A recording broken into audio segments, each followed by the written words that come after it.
Good evening. My name is Maya Locker, and I'm the Programs and Events Coordinator here at the Museum at Eldridge Street. Thank you all so much for joining us for this book talk about from our speaker this evening about his book, Paul Kaplan's new biography, Irving Berlin, From Penniless Immigrant to America's Unlikely Composer. We will have a Q&A at the end, so please hold all your questions until then. We'll have plenty of time to answer them, both if you want to unmute and speak or through the chat. I have turned on live captioning for accessibility, and it is powered by AI, so please forgive any mistakes that you may see. Paul, if you can advance to the next slide.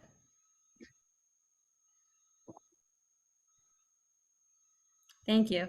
And before we begin, I'd like to mention some exciting upcoming events that we have going on at the museum. For those of you who are new to both us and our programming, the museum at Eldridge Street is housed in the historic Eldridge Street Synagogue. Built in 1887, it was the first grand synagogue built by Eastern European Jews in the United States. And this grand building was nearly lost to neglect in the mid-20th century before our massive restoration project returned the space to its former glory and for public use. So please give us a visit.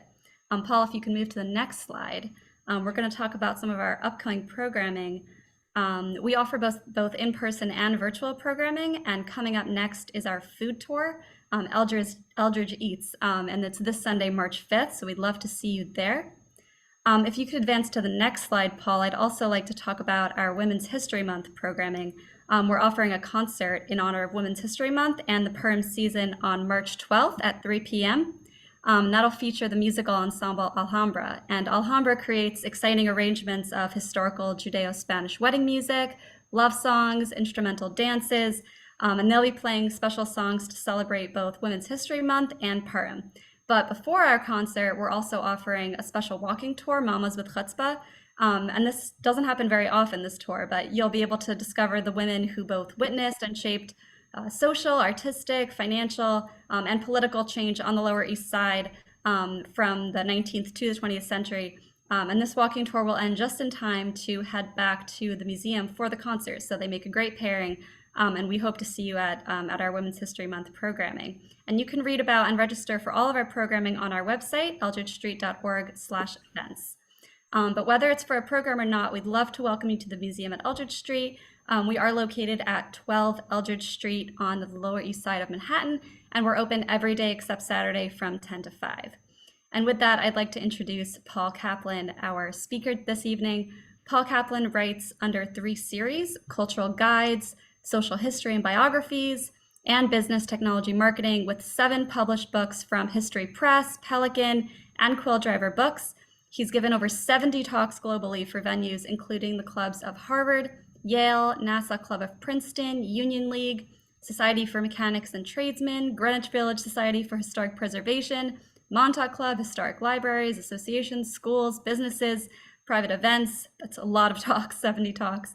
And he has been featured on CBS Miami, PBS, New York Press, Amsterdam, New York, Princeton Magazine, in addition to radio shows and Writer's Voice, Americans Dining and Travel, excuse me. And he also writes for book reviews for Harvard Review. He's earned a BA in Ethics, Politics, and Economics from Yale College and an MBA from Yale School of Management. He enjoys traveling, having visited 6 continents and all 50 states. I'd like to know what was the last one, Paul. Alaska. Alaska. I feel like it's normally one of the Dakotas. But Kaplan has also worked in content marketing for over 20 years for financial and technological companies. And with that, I'd like to turn the screen over to Paul. Thank you so much. Great. Well, thank you for that intro, Maya. And thanks everyone for joining. I'm thrilled that you're here. Just wanted to kind of take a moment to say, I'm happy to be back at Eldridge. I have another book on Jewish New York. Maybe some of you were at that talk many years ago that we did in person there. And then also some panels, like food panels and different happenings in the Lower East Side that we did in Eldridge. So I'm happy to be back. It's a wonderful place, and I really encourage all of you to check out their events as well as their tours. All right, so let's kind of dive in. Let me give you a little bit of lay of the land so you know what's ahead. So I am going to be talking about my biography on Irving Berlin, obviously. And I'm going to emphasize the first 55 years of his life more, kind of introduce some big picture questions for you to think about. So sometimes a biography is an entree to look at bigger issues. We're going to listen to some original recordings and watch some videos, consider the role of a songwriter.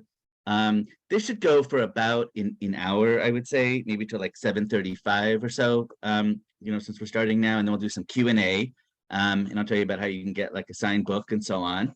And with that, let's dive in. So talked about that. All right, so fleeing to the Golden Land. So I think some of you are familiar with the pogroms that happened in Russia in the late 19th century under the Tsar. And sometimes villages were burned to the ground by Russian officials. And really, families just had to flee the village and go to others. And that is one of the earliest memories that Irving Berlin, who was Israel Baline, had. In interviews, he remembers as a 5-year-old horsemen like burning down houses, the screams. So it was 1893. But for a lot of folks, America really was the opportunity, even if they didn't know the reality of it. That almost doesn't matter. It was the mythical part. So I have some quotes, and I'm going to be giving you some quotes throughout so that you get a nice sense of this. I'm going to give you some quotes from archival research. A young Russian at the time wrote, "People who had relatives in the famous land went around reading their letters for the enlightenment of the less fortunate folks. All talked about coming to America, but scarcely anyone knew one true fact about this magic land." So, we're in this talk, of course, we can't get into all the details, but basically they got to Ellis Island and they met their cousin and settled in a dark apartment on Monroe Street, and then eventually wound up on Cherry Street near the Eldridge Museum, actually, or the museum at Eldridge Street. But this was a culture shock for these country people. It was said that here you could scream and no one cared because everybody was screaming. So it was very intimidating for them, and they had really no resources. Mr. Baline, you see, he was a cantor, but he takes the job as an inspector, and he sang in synagogues, and he brought Izzy. Okay, so remember, just so we get our terminology, Israel Baline was nicknamed Izzy. Once he changes his name to Irving Berlin, later in his life, I'll refer to him as that, just so you don't get confused. So his siblings, they took a lot of really hard menial jobs, like so many in the Lower East Side did, in textiles, sweatshops, cigar factories. He sometimes it's interesting in a biography to think about how did someone get some inspiration in what they did, and what were some of the moments in their life. Perhaps for young Izzy, it was seeing his father sing in a synagogue, the cantor. He was not much of a student. He was expected, like most, to earn money for the family, and he became a newsie, meaning he sold a lot of the papers. This is when you had Pulitzer and William Randolph Hearst that were selling their papers, and you had very often very exploitive prices because they wouldn't accept returns of the papers, and they had a very high markup, so that the newsies ended up earning very little. But he did that, and he realized that he could differentiate himself by singing. So in his mind, he kind of starts to equate singing with money. He realizes that if he can sing well, some customers may toss a few coins at him. So he comes home each day, he gives his earning to his family, and that was the expectation. And his father sadly dies when Izzy is just, around 12, 13 years old. And Izzy decides to leave home, okay, at age 14. Now, this is not, and I don't want to be annoying and reference these other books that I've written, but sometimes it's really relevant. I know a lot of you have that background, so I'll do it as needed. Lillian Wald, had this whole thing about child labor and so on, and trying to get kids to stay in school, in the Henry Street settlement. It's very relevant because it's important to know that the way that a kid would have seen it then is they're a burden on their family and they need to go out and earn money. And if they're staying at home, then they are taking up resources, so they should leave home. So we have to look at it as they would have looked at it. Now, he moved out. He lived in the Bowery. Even though the Bowery is not that far geographically from Cherry Street, is very different culturally.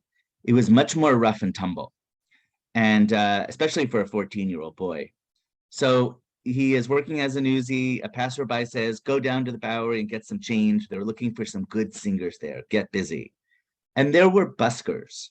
Now, buskers would sell show tunes by getting folks to sing them on the street, and they would sing them. Belt out the verses until the customers know them by heart. That would be like a quote. So let's think about the technology at the time. There's limited phonographs, there's no radio. Customers would play music at home on the piano. This was a marking of a middle-class family to have a piano or attend a concert. But so he sang songs from famous performers at the time, such as George Cohan, like Born on the 4th of July, but George Cohan would eventually become his mentor, which is interesting. So he picks up a lot of habits, he realizes his music skills, and some advice that was given to him I have here. So Izzy worked in several saloons. Give the public what it wanted. He learned which songs entertained patrons and earned him more money. So let's just pause for a second and consider the role of a songwriter. What's a songwriter doing? Are they selling music sheets for like Tin Pan Alley and publishers, which we'll talk about in a minute? Are they trying to enact a certain artistic movement or social movement? So I'm not judging. I'm not saying one is better than the other. And I want to be clear on that. But Irving Berlin eventually is more of a commercial songwriter. So we want to look at why he was that way. Well, part of it was that because he learned which songs which entertained patrons, and it was like such a livelihood thing for him. So he taught himself the piano. He had no musical education, so really just the black keys, amazingly so. But what he did have was an intuitive feel for rhythm and lyrics. And he worked at Pelham Cafe in Chinatown. You could still go there now in Chinatown, where Pelham Cafe was. I went there myself, and you could kind of figure out where it once stood. Like the building is still there. And this was nightlife. This was where Izzy also picked up some bad habits and became an insomniac, which would sort of haunt him later in life. But he's learning music. He's getting the hang of it a little bit. He's earning enough money to pay for his lodging and eventually get his own room. Now, Tin Pan Alley. So Tin Pan Alley is on 28th Street between 5th and 6th. This was often called Tin Pan Alley because of the tin pans that were clanking as you might feel that they sounded if you walk by. So really it was the piano. It was like the thumping of the different pianos. But when you walk by, it would sound like that. So it kind of got that nickname. It produced much of the music heard all around the world. And it was sheet music with very beautiful covers and was often sold at 5 and dime stores. And a song could sell for like 600,000 copies of sheet music. That would be like a hit at 9 cents a piece in those days. But the composer would just get a tiny, tiny bit of royalties. So, we're going to be looking at the business angle too in this talk. Low price point, wide distribution, high volume. That was the game. So Izzy decides to audition for producers to become a busker, or maybe one day to have his own song published. So his first song was Marie from Sunny Italy. And this song is like overly sentimental. It's kind of sappy, but listeners really liked it. And it's kind of farcical in a way. It's not self-conscious about being overly sentimental. So he starts to get some success. He's able to get some of this. By the way, I also want to say, because we're interested in landmarking, and that's part of what the museum at Eldridge Street does, and all the wonderful landmarking work that's been done. So I want to just mention that too. For Tin Pan Alley, and I had someone in Tin Pan Alley group come to another talk that I did. They have got a plaque of Tin Pan Alley, and they're trying to preserve some of what's there on that block. So I think that's really important in the city. Okay, and that's, you see there on the plaque to the right. So Izzy basically soon becomes Irving Berlin. It's largely for assimilation reasons, because he wants to be more mainstream. Instead of being a Jewish immigrant, there's different theories about why he changed his name. That's kind of the reason. So that he'd be a little bit more accepted and more marketable. But it's kind of funny. He bet on red, and I'm afraid that the chips came up black. Why? Because when the US entered World War I, having the last name as Berlin, when there was a huge anti-German sentiment, was not exactly helpful for his career. So He started writing a lot of farcical songs like Sadie, Salome, Go Home. This is about an upright man who finds that his girlfriend is sort of in a risque production, poking fun at Richard Strauss's Salome, or Salome, and its scandalous premiere.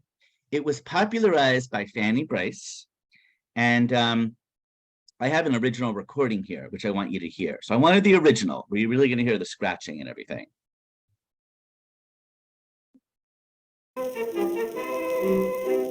Sadie Cohen left her happy home to become an actress lady.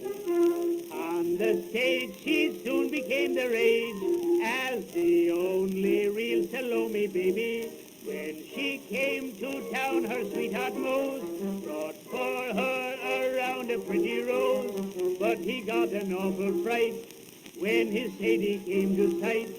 He stood up and yelled with all his might, "Don't do that dance, I tell you, Sadie. That's not a business for a lady. Most everybody knows that I'm your loving Mose. Oi, oi, oi, oi, where is your clothes? You'd better go and get your dresses. Everyone's got the opera glasses. Oi, such a sad disgrace. No one looks in your face. Ladies, so long go." Okay, so that's an excerpt. But what I want you to get from that is some of the farcical elements, the humor, bringing in some of the ethnic language, which was quite prominent in a lot of Berlin's early songs. And he's also making fun of, the whole controversy that I referenced before with, Strauss's premiere. So, let's see. Okay, so another thing is ragtime and counterpoint music. So if in some of his songs, you're going to hear like a point and counterpoint, and it has a little bit more of a jagged edge. And this was really unusual at the time. It's what gave rise to ragtime in a popularized way. I mean, Scott Joplin created ragtime, but in some ways jazz later on in the 20s and the improvisational about it. So here the lyrics are going to recall like the underworld and how that can be kind of like more fun than just sort of like the everyday life. So it's a little bit kind of like a fun one. Notice the humor, notice some of the ethnic flavor. Let's see about this one.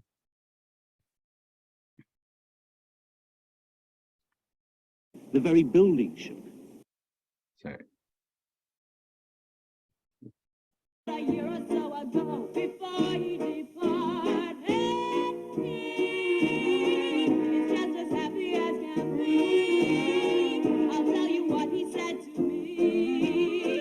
He said, if ever you get heavy hearted, pack up your sins and go to the devil in Hades. You'll meet the finest of gentlemen And the finest of ladies. They'd rather be down below than up above. Hades is full of thousands of Joneses and Browns, Houlihan, and Brady's. You hear a heavenly tune that went to the devil because the jazz bands, they started faking it and put a trick in it, a jazzy kick in it.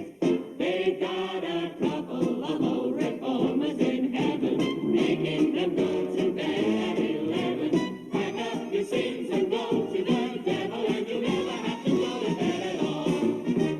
If you can't dwell where the weather is. Okay, so just wanted to give you a sense of that. And just, I think it's a good way to show you kind of the evolution of his music. So he was known as like the king of ragtime eventually. As I referenced before, this was invented by Scott Joplin and emanated from the Black community and had that jagged edge feel. It had that syncopated rhythm. But you know what? Scott Joplin never got the credit that he should have. He wrote 44 ragtime pieces and a ragtime ballet, 2 operas. He was best known for Maple Leaf Rag. Berlin brought it into the mainstream. I mean, never mind that he probably didn't really know how to define ragtime. He was given the credit for it. he was invited to join the Friars Club, which still exists in Midtown New York today, with his mentor, George Cohan. And Alexander and his clarinet became this song. It does have racial undertones, I have to tell you. Then the song changed and it became Alexander's Ragtime Band.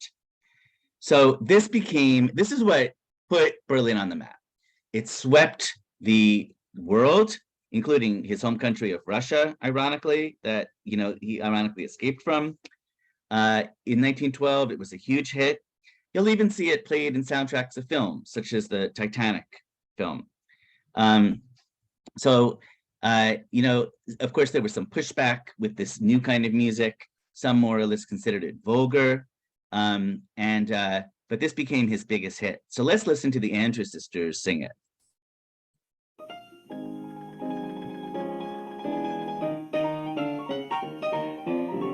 Oh my honey, better hurry and let's meander. Ain't you going to the leader man, ragged meter man? Oh my honey, let me take you to Alexander's grandstand brass band. Ain't you coming along? Come on in here, Alexander's ragtime band. Come on in here, it's the best band in the land. They can play a bugle call like you never heard before. So natural that you wanna go to war. That's just the bestest band what am. My honey lamb, come on along, let me take you by the hand. Up to the man, who's the leader of the band. And if you care to hear that Swanee River played in ragtime, come on in here, Alexander's ragtime band. Come on in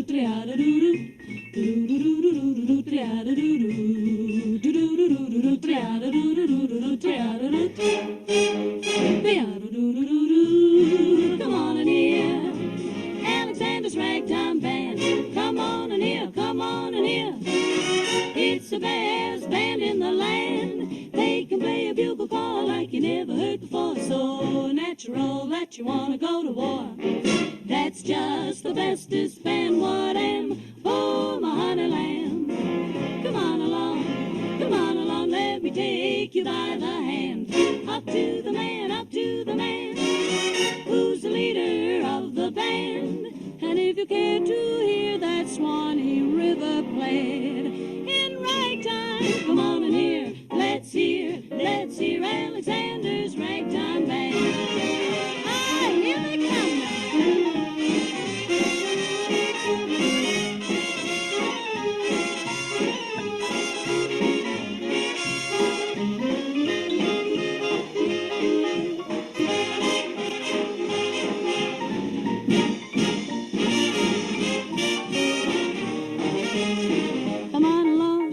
Okay, so I won't play the whole thing, but just wanted to give you that sense. Listen, the music, the jagged edge with it, the changes, you could see why it became a popular song.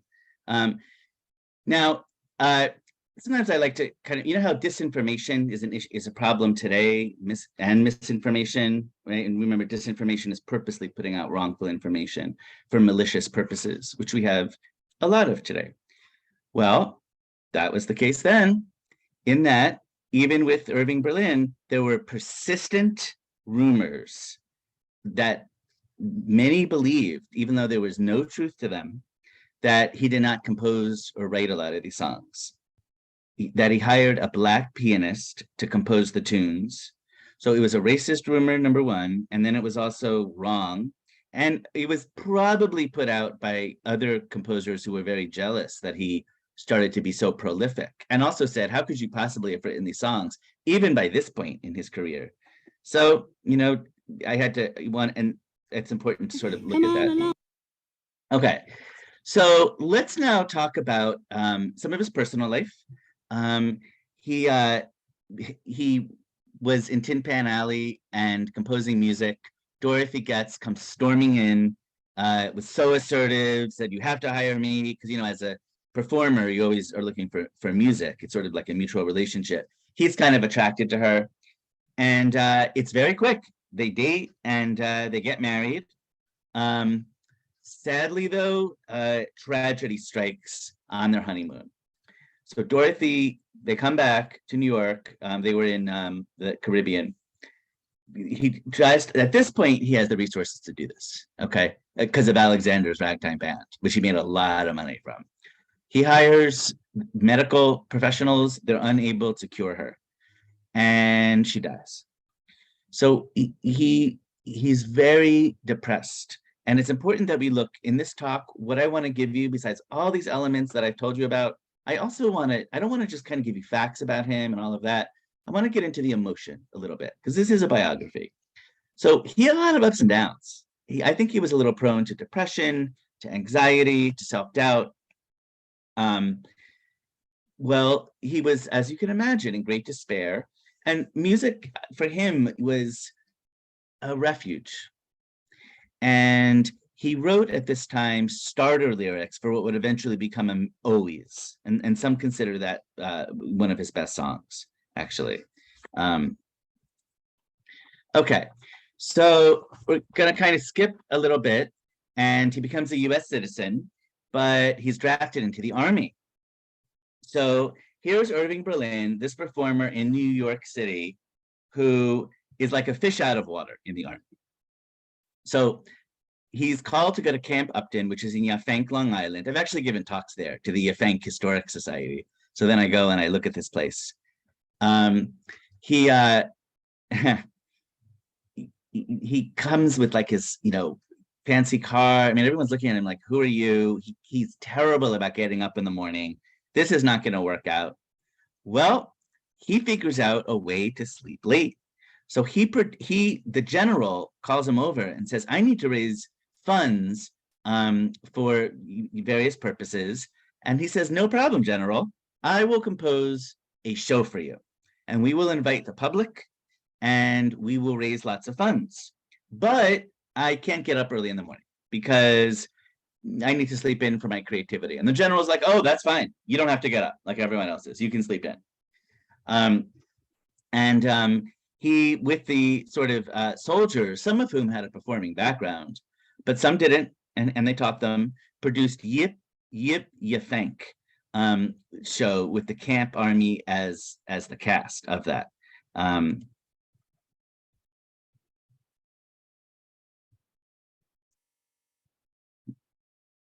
You gotta get up, you gotta get up, you gotta get up this morning.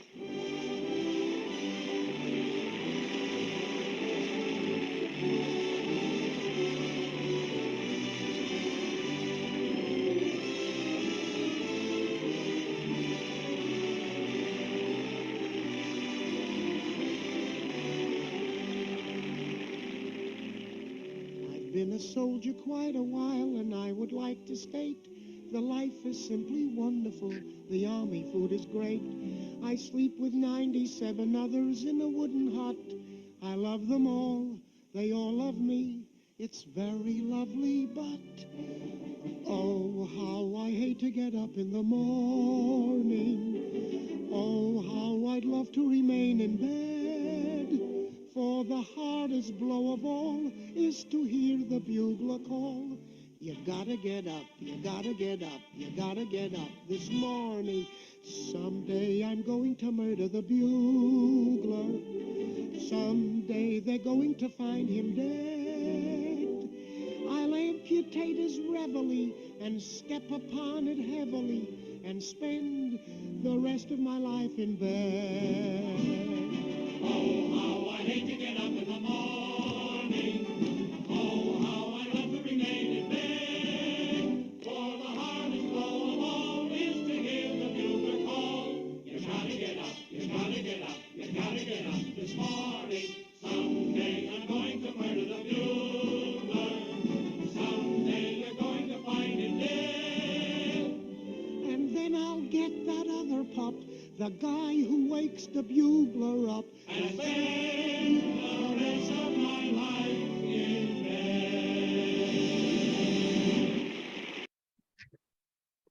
All right. So,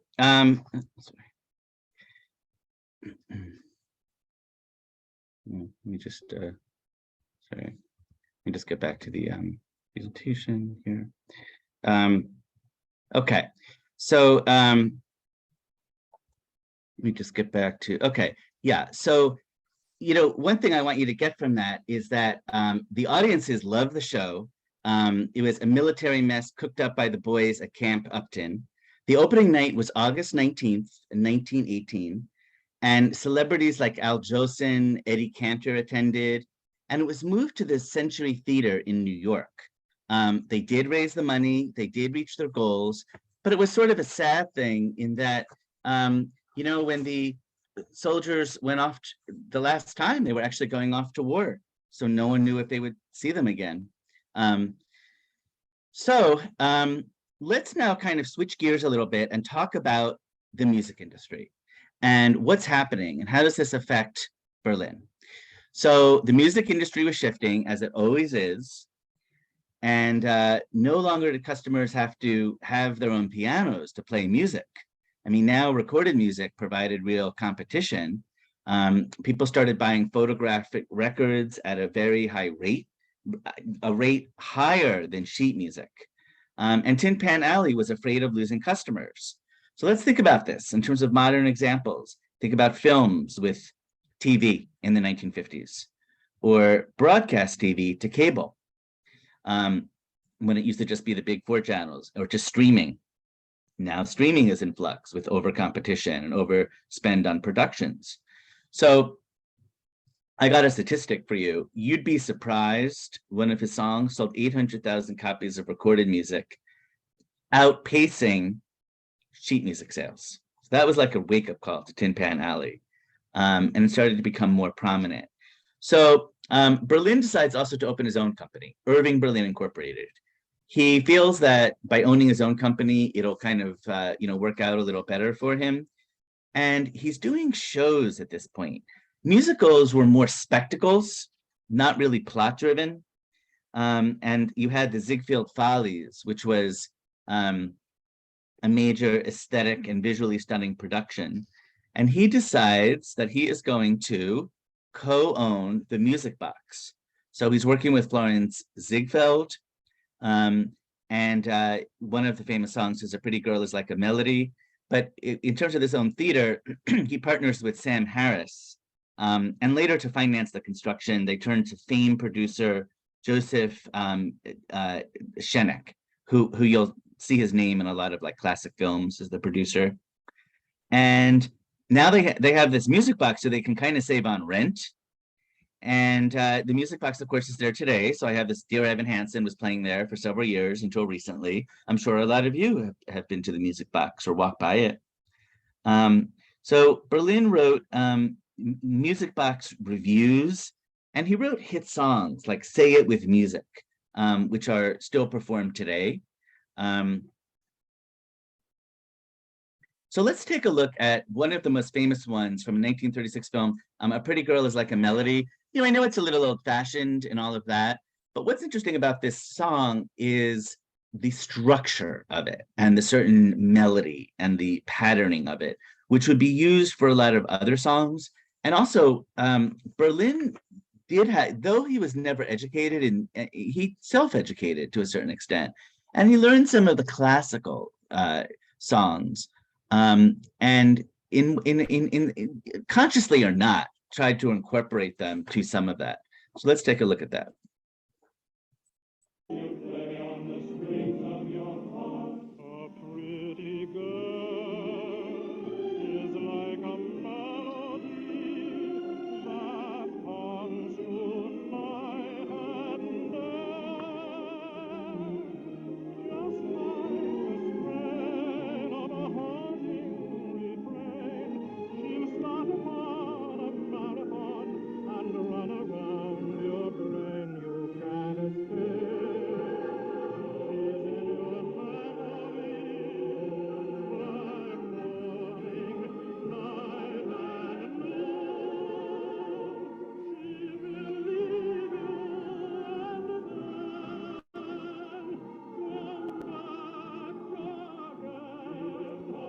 Okay, so I just want to mention a few things about that. which is that, so I was, in terms of the classical tunes, I told you that he sort of self-educated, and maybe some of you kind of detected this, but he borrowed a little bit from Dvorak's Humoresque and Mendelssohn's Spring Song. And again, like I said, some of these rhythmic patterns would be used in later films. Okay.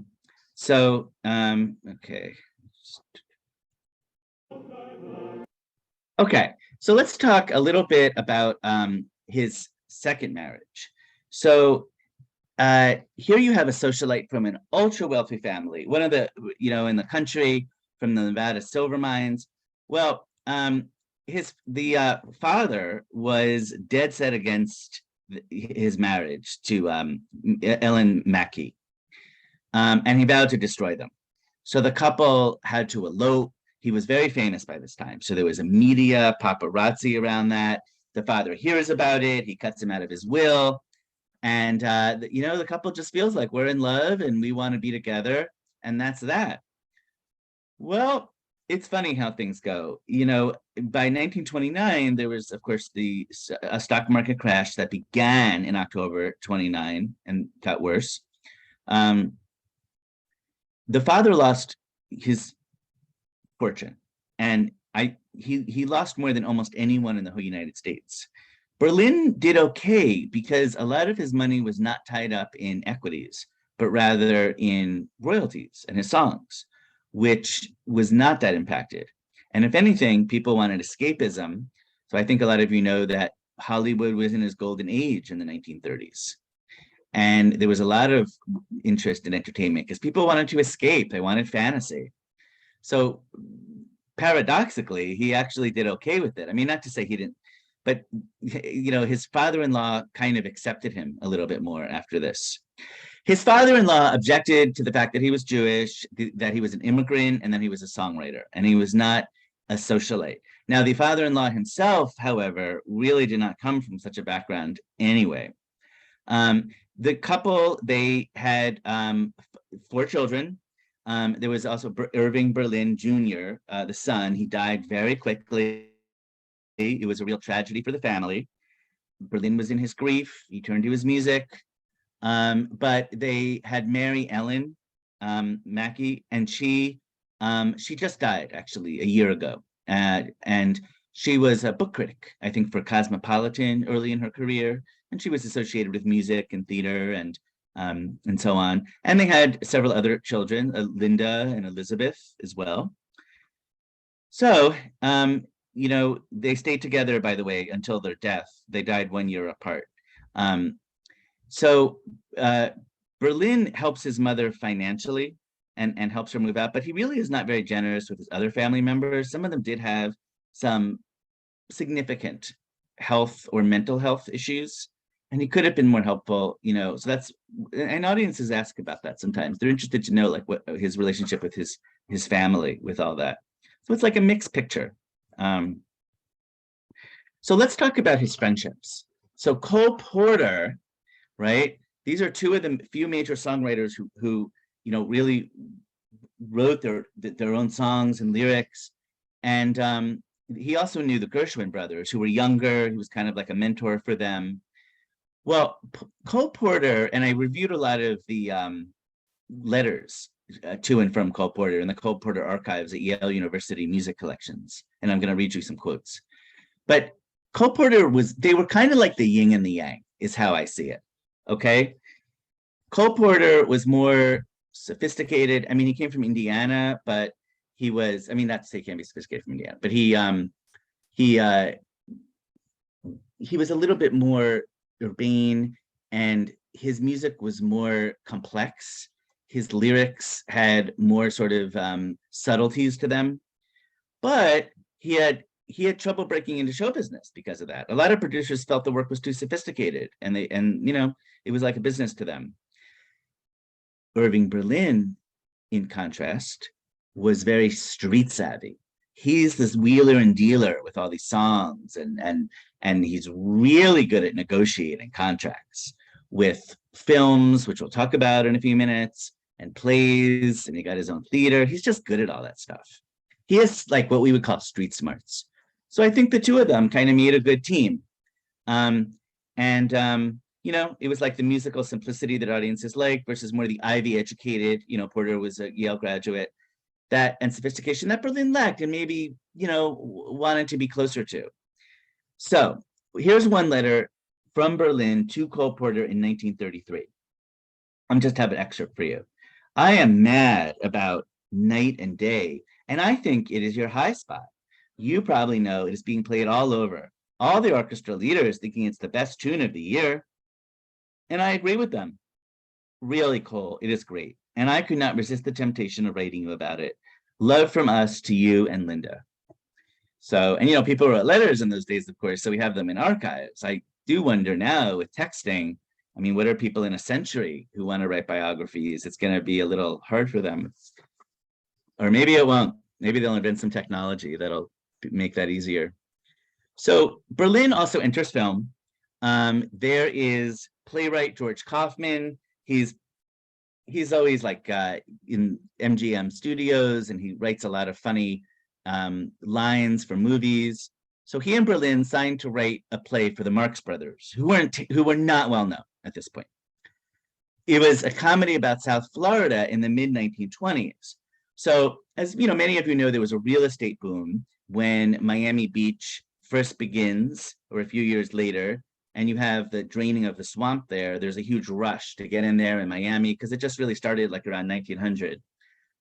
It was a lot of scams though, and a lot of speculative, a lot of boom and bust, rich like get rich quick schemes. So that's what the play's about, and they sort of made a comedy about that. So that's great, but Berlin was very sensitive. He was very sensitive on a lot of things. About maybe that was one of his vulnerabilities. I would say he was hypersensitive from many different things, which we don't have time to get into in this talk. But he was like, when people criticized his songs or didn't do it exactly as he wanted, he got upset. Now, the Marx Brothers ad-lib lyrics, right? Because they were sort of newfound comedians at this point. Like they used to do something else, and then audiences thought they were funny, and they thought, oh, maybe we should go into be doing gags or vaudeville. So they ad-lib lyrics. They treated songs like throwaway comic material, and that angered Berlin. And Berlin objected to the parodying of his songs. Now, I do think that's ironic, because Berlin made his fame largely through parodying other songs. But The Coconuts, was this play. It was a film, and it was made in what's now the Kaufman Astoria Studios, or around there, in Queens. It would be after this period that much of the film industry would move to LA, and a lot of works, both by the Marx Brothers and Berlin, would be at Paramount Pictures on Melrose Avenue in Hollywood proper. It's the only studio that's like actually in Hollywood of the major studios. And I actually visited it and did a tours of it and saw the sound stages where some of the films that we're going to talk about were made. So there is this quote: "Can't act, can't sing, balding, can dance a little." Who can put in the chat, who do you think this is referring to? And maybe Maya can tell us some of the answers. We have Fred Astaire from Jim and Anne. Very good. You got it. So film scores for Astaire and Rogers. Now we're in the 1930s. It's the fantasy. It's escapism. There were a plethora of films that were made after this. I mean, Ginger Rogers had smaller parts like in 42nd Street and so on. But then some of them were better than others, quite honestly. So he did the film scores for some of the Astaire and Rogers films, not all of them. RKO Studios was struggling. They made these films. Like if you stream them now, you'll see like in the beginning, the tower of RKO Studios. And that was located pretty much next door to Paramount Pictures, who eventually acquired a lot of that. They were struggling. But the thing about struggling is sometimes they're willing to take more of a chance, honestly. And that's what happened. So they didn't know about this actor, this dancer, Fred Astaire. But, eventually Fred Astaire becomes rather noted from all this. But it's funny because he actually didn't, he felt he was being typecast. He thought his characters were superficial. He many times, especially in the 40s, said, okay, well, this is my last film. I mean, I don't mean with Ginger Rogers, but just I want to exit the film business. But then he would do another film. They did Top Hat in 1935. And for this, Berlin negotiates a better financial arrangement and profit sharing. And you have this, you have more artistic control. You have, in general, some of the artists exerting more control over negotiations. So he checked into the Beverly Wilshire Hotel in Beverly Hills for like 6 weeks and wrote it. What is the song that is most associated with Top Hat, which has been covered by a ton of different artists, including Lady Gaga and Tony Bennett at the Grammys a few years ago, but probably one of his more famous? Who can tell me in the chat via Maya what that song is?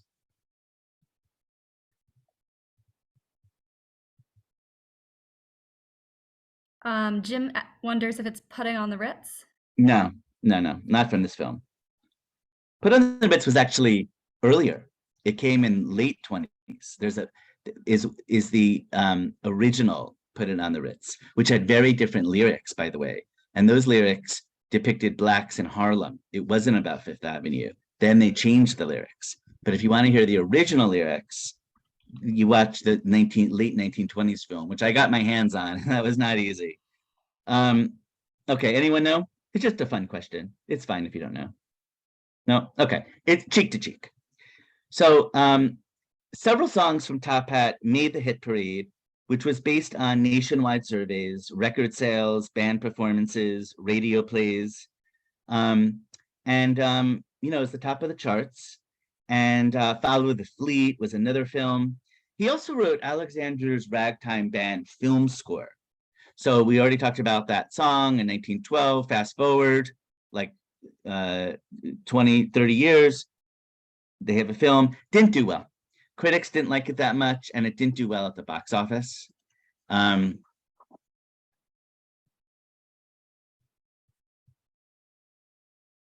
do I.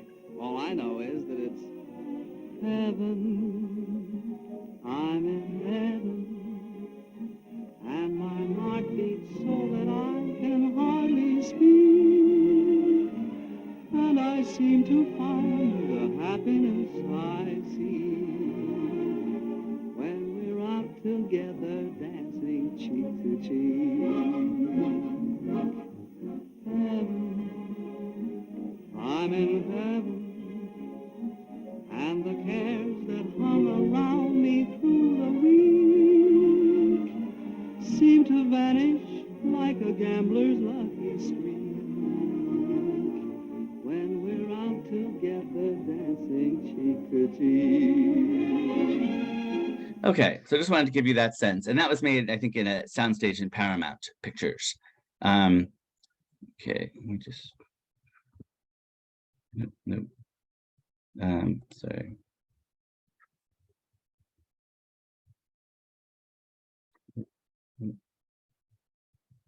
All right, do it this way. Just give me 1 second here. And I'll get to the next thing here. Yeah, I want to talk about this. Okay, so gave you that sense. Now let's kind of consider when a song changes its cultural meaning. That can happen. A songwriter can have an intent. However, sometimes decades later, it's thought of by segments of the public in a very different way. So God Bless America. You know, he wrote the song in 1918. He wrote it, it was a phrase that his mother would say, and it was what the song is about. He was happy to have a home to go to in the United States. He appreciated the freedoms, and it's fairly straightforward. But first of all, many deemed it to be too sappy and overly sentimental at that time in 1918. So he put it in the trunk. He used to have a trunk of like physical songs. And then the environment changed in the mid-1930s with the onset of World War II. And the timing seemed right to bring it out again. So he looks at it, he makes some changes. There's even more emotion that's impacted into the song, like the holding on to certain notes, the elevation of certain notes. And Kate Smith sings this song with her booming voice on a radio broadcast on Armistice Day on November 11th, 1938. It really resonated with listeners. Of course, now you have radio, which can exponentially multiply, and your audience. And there's even calls to replace the Star Spangled Banner, which had only been the anthem since around like 1931. New York Times wrote, Americans who find the Star Spangled Banner hard on their voices have found a patriotic song. But there was a backlash, both on the far left and on the far right. So the far left didn't like it because they felt it was overly jingoistic. Like, what do you mean, God bless America? You make it sound like God's not blessing other countries. Or are you suggesting that America is like better than other places? They didn't like that. More strident, I would say, was the backlash on the far right.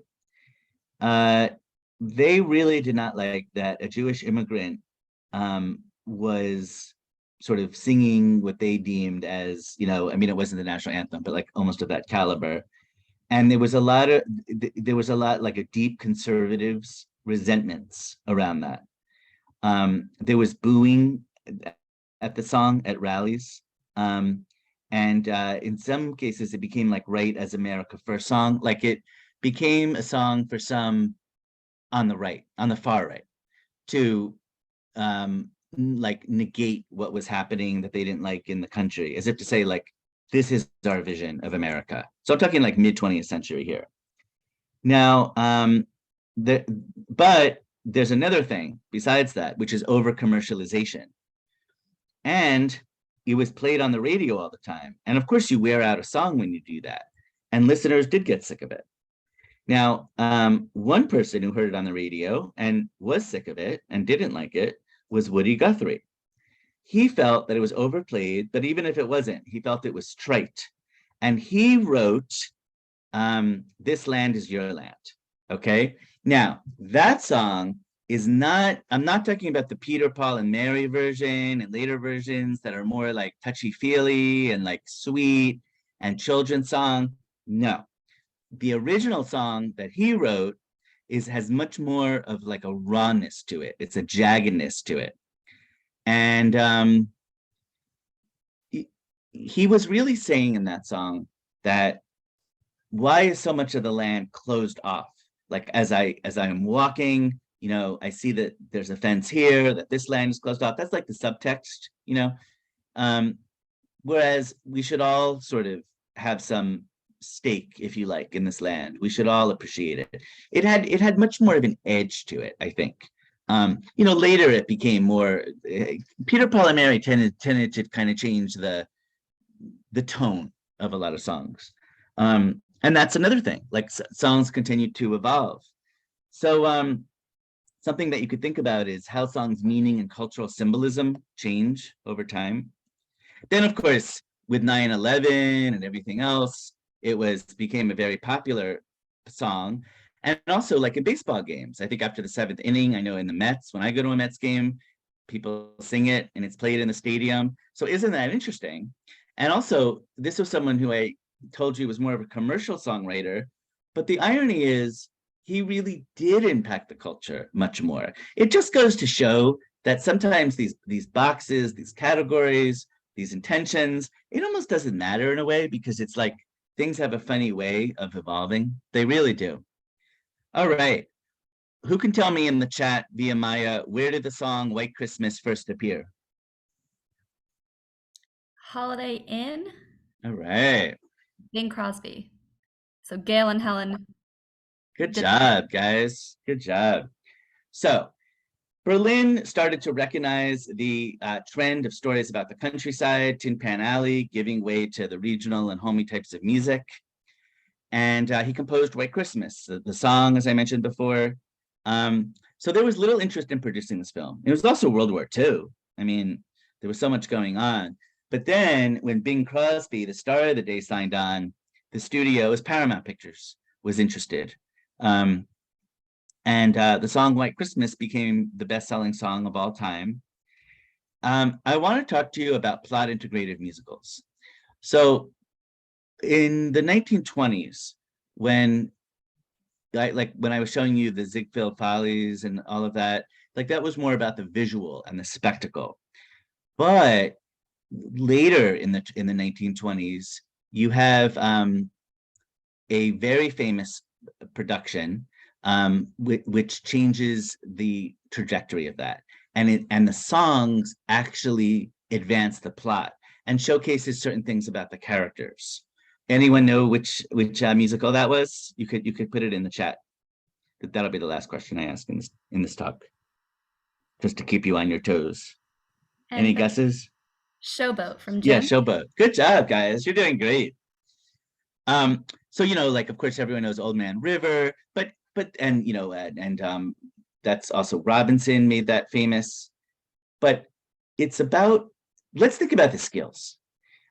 It's different skills. It's not going to cut it with that. You have Oklahoma, then you have this whole age of musicals. Just to kind of write these singularly songs, it's very different. You have to really tailor the songs to the characters themselves and reveal things about them or the plot of the show. Irving Berlin was okay at that. That wasn't really his strong point. He didn't like that music critics said that about him, and he said that's a really dumb category, and I am good at that, and every song has to do that, so that's silly that you're saying that. Okay, but musicologists would not agree. So famous Irving Berlin films. So we talked about White Christmas, right, which came out in the mid-1950s. I went, travel tip, if you're in LA and you go to Paramount Pictures, there's a museum that you can go to, and they have some of the like old costumes and preserved, and they have some of that from White Christmas if you're interested. There's also Call Me Madam, and there's a really fun song in that about I like Ike. And that's considered like the first political slogan. So this is in the late 1940s. This is when Harry S. Truman was president. So how prescient of Berlin to see that Eisenhower may one day be elected president, because that's what that song's about. So that's in that show, Call Me Madam, which was on off-Broadway, by the way, in New York a few years ago. And Annie Get Your Gun. Now, Annie Get Your Gun, I kind of talk about the story in the book, but he wasn't that comfortable with it because, you're dealing with like a different type of dialect, and you're more conveying rural folks and those characters. He just wasn't as used to it. That's all. Then he realizes like, oh, I can drop the last letter of a lot of these words, and it kind of sounds like the dialogue I'm going after. And that ended up being a real hit. He had a lot of flops. It's not like they were all hits, and he had a lot of self-doubt, like I was telling you. But the hits really were really something. So what we have is that he, in many ways, was a music trendsetter until he wasn't. He was kind of like out of tune once you start to hit the late 1950s. You have Bill Haley, Rock Around the Clock, certainly the rise of Elvis Presley, and the incipience of rock and roll. He is struggling with the depression and anxiety, still insomnia. And he tried to reinvent himself yet again. Perhaps it was a little bit harder this time in the late 50s, early 1960s. He did have a play, Mr. President, about JFK's life after office. I mean, obviously no one knowing he'd be assassinated. And it was performed, I think, at the Kennedy Center. The Kennedys came. It was not successful. It was not considered a good show. And the critics didn't like it and didn't do well at the box office. So again, in the 60s were a little bit hard for him. I must say that though he lived to be 101, he did not age well. I think this is a little story about aging. His last 20 years, he had like a lot of physical and emotional issues. He was in largely self-imposed recluse with his wife.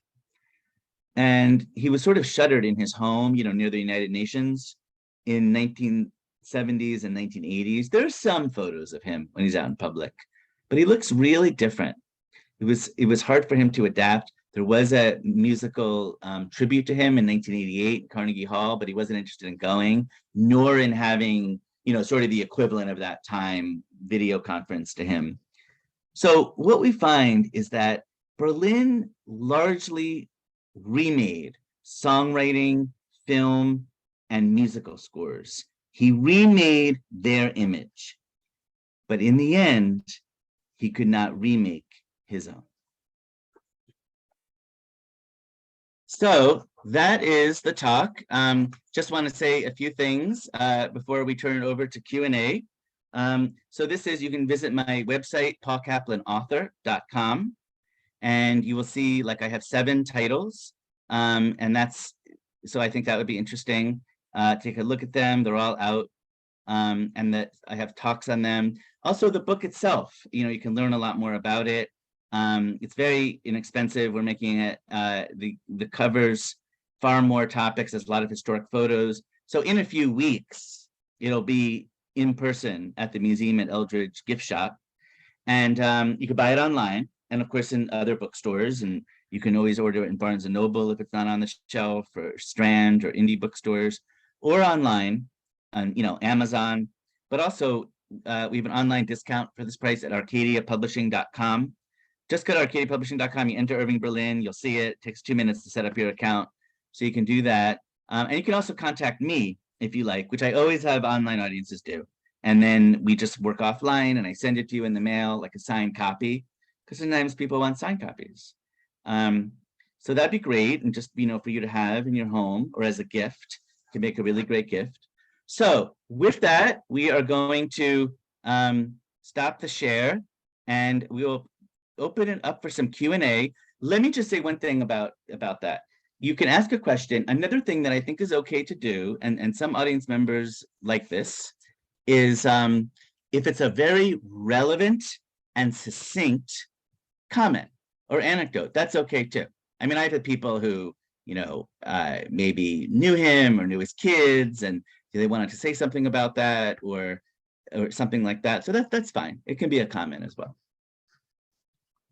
Right, Paul, do you want to stop the share so we can see everyone? Yes, There we go. And I've enabled everyone to unmute themselves if you'd like, so feel free to raise your hand either physically, or you could go down to reactions on your bar at the bottom and you can raise your hand that way.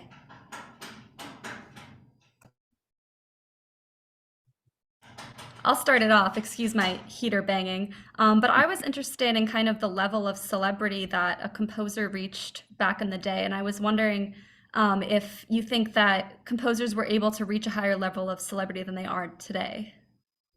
I think that's a very interesting question. So let's examine that. First of all, as you all know, today, celebrity, just in the last 10 years, and I know you all know this, has taken on a totally different turn, because what you have today is, it's sort of like easier to be out there with YouTube and social media. And so you have so many with getting a very large following through, because social media has totally changed that game.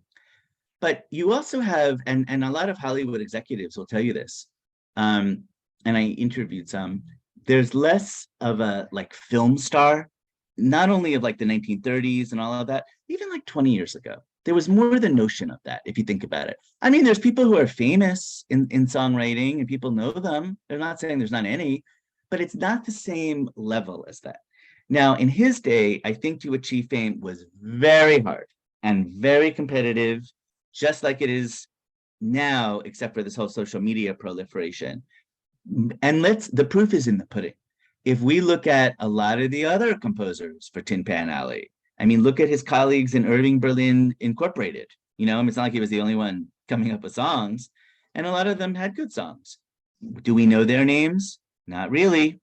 So he was able to really break through the noise, I think, in a way that others couldn't. And that's something for all you guys in the audience. Just, think that over. Like, why was he able to? Why was Cole Porter able to? Why do you know them and the Gershwin brothers? Why not all these others that probably wrote some very good songs? I also just want to say that I think some of these shows really were blockbusters. These Hollywood studios, they were like factories in the night. They were just churning out these films. A lot of them were not very good. But you know what? Like, he had some of his hits really were classics, or at least the songs in them.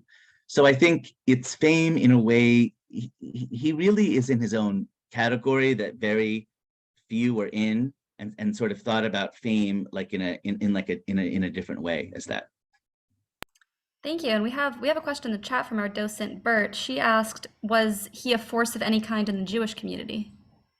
No, he didn't do that much in the Jewish community.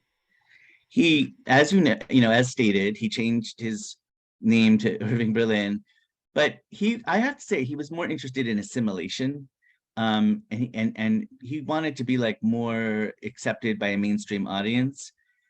I would say early in his career, you have some of those ethnic songs.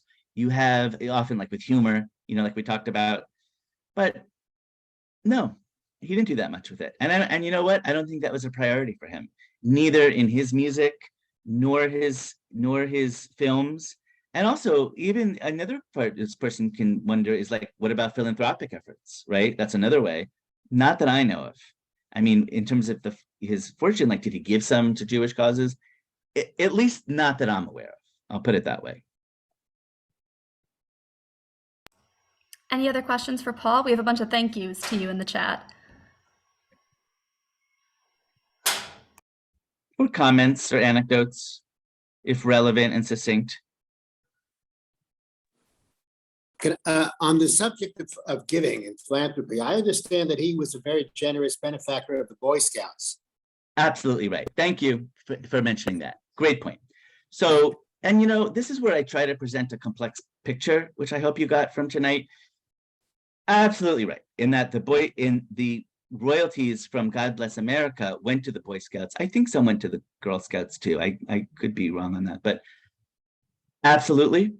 But and some he did give money towards causes, and that's great. But some might say that just given his enormous fortune, like it's all relative, like how famous he became, he wasn't as philanthropic over the course of his whole life we're looking at. But he did get to some good causes. And then maybe part of I'm sort of going to expand your question a little bit, which is giving the rights to his music. I know that's not philanthropy, but and I know the person's paying you for it, but still, I mean, you're sharing your music. Not so great about that in his later years. He was, even though he had many approach him and say, I'd like to get the rights to your music to put it in my film or put it in these different places. No, he was a little tough about that. He was a little bit concerned that it would be used in the wrong ways. And he was also very against any biographies on him or films about him. He didn't want to see those made in his lifetime. Although that he can't control, because due to to certain amendments, someone does have the right to make those about him. So yeah, thanks for that point. We do have another question about what drew you to Irving Berlin and to this topic. Oh, okay. So I did my first book, of these 7 was on Jewish New York, and my first talk of these was at the museum at Eldridge Street many years ago, and maybe some of you were there. So in that talk, I have a section on personages, and they're like Jewish personages in New York City, and talk about their significance just briefly. So Irving Berlin's one of them, because I tried to cover a few of them. And then I thought, you know what, it might make an interesting subject to go deeper. But that was kind of how I got involved with him a little bit, like just to try to put that sort of talk together and that book together. Now, here are some things that I thought were really interesting. The no musical education, the whole notion of the plot integrated musicals, the questions of what's a commercial songwriter. Some of you mentioned about the Jewish piece or not. All these things I thought kind of made it an interesting take, the sort of politics of it. And also the other part to your question is the musicality, just the musicality, like how the catchiness of the tunes, what he used as inspiration, the lyrics, the development in his career. Yeah. And then we have another question just more about his children. You mentioned 2 of them, I believe, one that passed and one that worked in a magazine. Do we know more about his children? Yeah, and there's also Linda and Elizabeth, I think, too, by the way. So there's other children besides those 2. So the one that's like, I mean, I'm sure they're all, and 2 of them are alive, and but the one that's like best known, I'll put it that way, is Mary Ellen. Mary Ellen, she just died last year, and she wrote a memoir of him, of what that was like. she also wrote a few books. So she was a novelist, more like in fiction as well, and a book reviewer for Cosmopolitan magazine many decades ago. But you know, she had like sort of that critical eye. I want to say she reviewed more fiction books and novels, but I'm not 100% about that. So she's kind of like the best known of them. But the others are, you know, Irving Berlin died when he was very, very young, junior and all of that. But the other two are still alive. You know, they're older women. Some of them are involved in some of the, and some of them, the music box, a part of the equity to that was bequeathed to them, by the way. So they had some say in the management of it and so on. I think they all sold the rights a while ago, but for many years they, you know, you could say continued, if you like, some of his business. Awesome. Any more questions, either in the chat or you can unmute yourself and ask?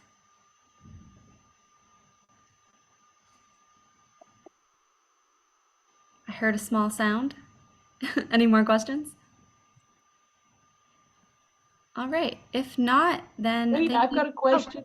Susan, Susan, Yes, you got I'm from the Woodlawn Cemetery where Irving Berlin rests, but Oh, wow. also George M. Cohan is here. I'm so very curious. How do I find out more about the relationship between Cohan and Berlin? I was so surprised that he was his mentor. Right. Well, he was. And even just to be admitted to the Friars Club, like, you know how like in these clubs you have to know someone, you can't just, even today, honestly, you can't just apply from the public. So Cohan sort of steered him, if you will, into sort of the New York music and entertainment society. He looked up to Cohan in terms of navigating a lot of these different networks, and also musically to a certain degree. So they were, you know, it was something that, and of course there's a statue of Cohan right in Times Square, by the way, right now, right, you know, on Broadway and 43rd. So those were the major ways. I'll tell you another way. There was, you know, one of the classic films of the AFI is George Cohan's The Yankee Doodle Dandy, about George Cohan, which some of you might have seen. Okay, this Berlin did not go for. He did not like the way the film depicted him, and it kind of made him very wary of having any type of film like that about him, because he was approached like, let's do a film and we can have some of your different songs. I mean, I know the songs might be okay, but about his life.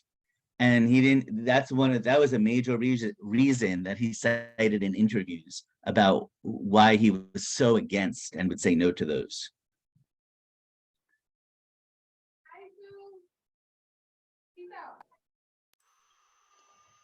All right. If that's all the questions we have, I think we'll start to wrap up. Thank you so much, Paul. This was a fantastic program. I think you were so detailed that it was hard for people initially to come up with questions because you answered them before they could even ask them.